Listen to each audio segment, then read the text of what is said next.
ஒன்னு இல்ல ரெண்டு இல்லைங்க, கிட்டத்தட்ட 369 ஆண்டுகளா இங்க தொடர்ச்சியா ஸ்ரீராம நவமி மகோற்சவமானது நடைபெற்று வந்துட்டு இருக்கு. தஞ்சை மாநகருடைய தெற்கு வீதியில ஆதிஸ்ரீ பீமராஜ கோஸ்வாமியுடைய சதன்ல தொடர்ச்சியா பாரம்பரியமா தலைமுறையா இந்த ராமநவமி மகோற்சவமானது நடைபெற்று வந்துட்டு இருக்கு.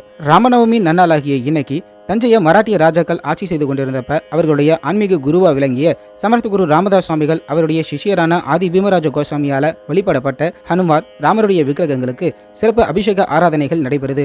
மாலை நேரங்களில் இறைவனுக்குரிய சிறப்பு பூஜைகள்லாம் சிறப்பாக நடைபெற்ற பிறகு இரவு நேரம் சரியா 9 மணிக்கு இந்த மடத்திற்குரிய மடாதிபதியாகவும் இந்த சம்பிரதாயத்தை தொடர்ச்சியா வெகு சிறப்பாக செய்து கொண்டிருக்கக்கூடிய திரு ராமச்சந்திர பீமராஜ கோஸ்வாமி அவர்களால் ஒரு ஹரிகதை நிகழ்ச்சியும் ஏற்பாடு செய்யப்பட்டிருக்கு. சமர்த்த ராமதாஸ் சுவாமிகளுடைய சீடரான ஆதி குரு ஸ்ரீ பீமராஜ சுவாமிகளின் மடத்தில் அவருடைய பரிபூர்ண ஆசையுடன் ஸ்ரீ ராமநவமி மகோத்சவம் 369 வருடங்களாக நடைபெற்று வருகிறது. 369 வருடம் பாரம்பரியமிக்க இந்த ராமநவமி மகோத்சவத்தில் நீங்களும் பங்கு பெற்று இறைவனுடைய அருள் பெறுங்க.